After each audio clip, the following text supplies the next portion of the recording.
Good evening and thank you for joining us tonight for KREM 2 News 10 at 10, where we give you more news in less time. I'm Cody Proctor. Mark is off tonight. We begin this hour with breaking news. One person's dead after a house fire in Airway Heights. It also killed a cat inside the home.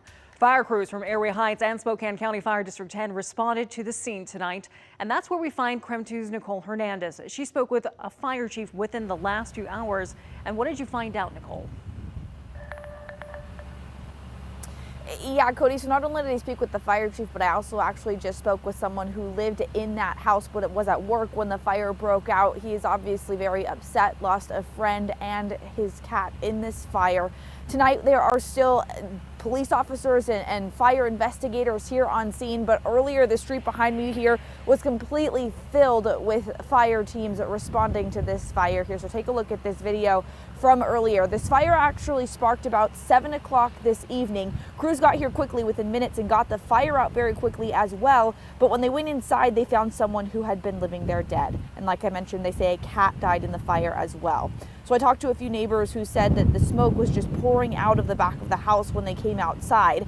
And this is a duplex that this fire happened at. So the people in the other side were able to get out and their home does not have any damage. At this point, we do not know what sparked the fire. That's what crews behind me here are working to figure out. Investigators are going to be here for some time this evening working to figure out what sparked it. And as soon as they let us know, we'll let you know as well. In Airway Heights, Nicole Hernandez, KREM 2 News. Nicole, thank you so much. Also breaking tonight, Spokane police investigating a shooting on 29th Avenue on the South Hill. Police say it started as an argument that escalated. That's when one person shot another person in the leg. Police say their injuries are minor. They even drove themselves to the hospital to be treated. Well, let's shift gears right now to talk weather because we're expecting some rain in this weekend's forecast. Chief Meteorologist Jeremy Legoo joining us now with the details tonight. Well, when it comes to the next couple of days, we are kind of in the rain. We're getting our most widespread and heaviest of it right now, and that is expected to last through the remainder of the evening. 42 degrees makes it a rather cold rain. That's kind of the coldest we've been in a while, and that all coincides with that arrival of moisture. Storm down to the south, stream of moisture moving in, heavy rain coming down in areas. It's kind of a steady drizzle here on the South Hill, picking up in nature, and it is going to continue to do so. Coeur d'Alene in some heavier rain, and that's continuing to move through. Overnight, looks like it kind of stays that way. Pullman, Moscow, notice all the snow in the forecast for you. I don't think it winds up accumulating on roads, but you might see a little on the grassy surfaces. That winds up being about it. Moves out, and then it's kind of scattered showers taking us through the day tomorrow. All in all, not looking too terribly bad, but Saturday definitely starts out with another round of widespread showers. Should clear out by the afternoon. Sunday starts our dry trend, and we start warming up soon thereafter, but the next few days are quite cool.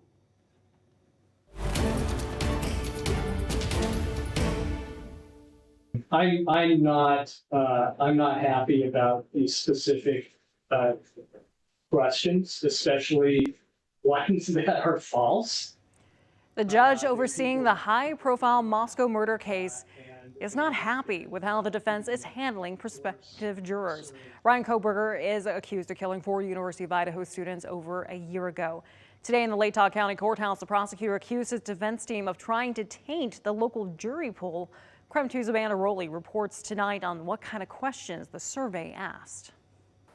The Latah County prosecutor claims 400 potential jurors are now tainted following a survey set up by the Moscow murder suspect's defense attorney. The prosecution argues the questions in the survey are biased and violate the court's dissemination order.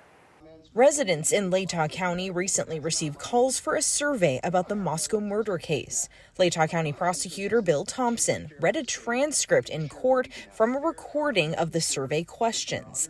They include, have you read, seen, or heard about Bryan Kohberger's arrest, that the DNA found on a knife sheath matched the suspect, or that the suspect stalked one of the victims. Thompson argues these are biased questions that impact the local jury pool. We aren't getting ourselves back into a similar situation, baiting people who may have no knowledge of this case with detailed information, and detailed information, some of which is completely false. And not only completely false, but it's false in a sense that makes Mr. Kohberger look bad. Defense attorney Ann Taylor told the judge these types of surveys are commonly done in high-profile cases. She says the survey company she hired wrote the questions, and they created the survey based on media coverage of the case. I do not think that these survey questions that related to what have you heard in the media injected information to people. The judge put a pause on the survey 2 weeks ago until lawyers could meet to discuss it. He didn't make any decisions this afternoon, which means the survey will remain paused until the judge makes a ruling at the next hearing on Wednesday, April 10th. We also learned in the hearing today the defense had plans to run this survey in 2 additional counties located in southeastern Idaho. Now, defense attorney Ann Taylor said those counties were selected due to the size of the courthouse, the available security, and that they had a large population, which means a large jury pool. Reporting in Moscow, Amanda Rowley, KREM 2 News. Amanda, thank you so much. Let's turn now to Nightbeat for a quick look at the day's top stories. It's been 2 weeks since the Utah women's basketball team reported experiencing racist harassment in North Idaho. Just hours ago, members of local tribes walked the same path as the team as a show of solidarity and support. Members of the Coeur d'Alene, Nez Perce, and Kootenai tribes planned a march on Sherman Avenue to show racism is not okay in the community. They called the walk Shawls in Solidarity. They wore shawls as a way to be visible in the community. Those who took part in the march say they hope it brings attention to what they call the unjust acts happening in the area. The outright racism that's kind of been building and people are comfortable with here in this town is not only appalling, but it's disgusting and it just needs to stop. Members who took part in the march say they're glad police found concrete evidence of racial slurs made. They're referring to new video and audio evidence the Coeur d'Alene police say they have confirming the team's story. Now take a look at your screen. Police also released these photos of a silver car they say may be involved. If you think you recognize this vehicle, contact the Coeur d'Alene Police Department. That number is right there on your screen. We now know the identities of the 2 Spokane police officers involved in a shooting that killed a man Sunday night. Officers Brandon Roy and Andrew Willis are now on leave pending an independent investigation. That shooting happened in the West Central neighborhood after a house fire that's now being investigated as arson. Spokane police say the man who was shot was uncooperative as they tried to question him about the fire. The officers say when the man started walking away, he pulled out a gun and fired. That's when police returned fire. And jury selection continued in the murder trial for Chad Daybell. He's the Eastern Idaho man accused of killing his wife, Tammy, and the kids of his current wife, Lori Vallow. Over 40 potential jurors have been selected to move on to the next round. 50 are needed before they'll start whittling down the jury pool. 18 jurors need to be seated, including 6 alternates. That was your Nightbeat. To learn more about any of these stories, go to our website, KREM.com. In Northwest News tonight, Companions Animal Shelter in Hayden is no longer accepting dogs. According to our news partners at the Coeur d'Alene Press, the shelter says they have nearly 60 dogs. The cat kennels are also at capacity. They say they don't expect the situation to improve, and now it's creating financial problems. All this while they're still trying to reach their goal to pay for the new center.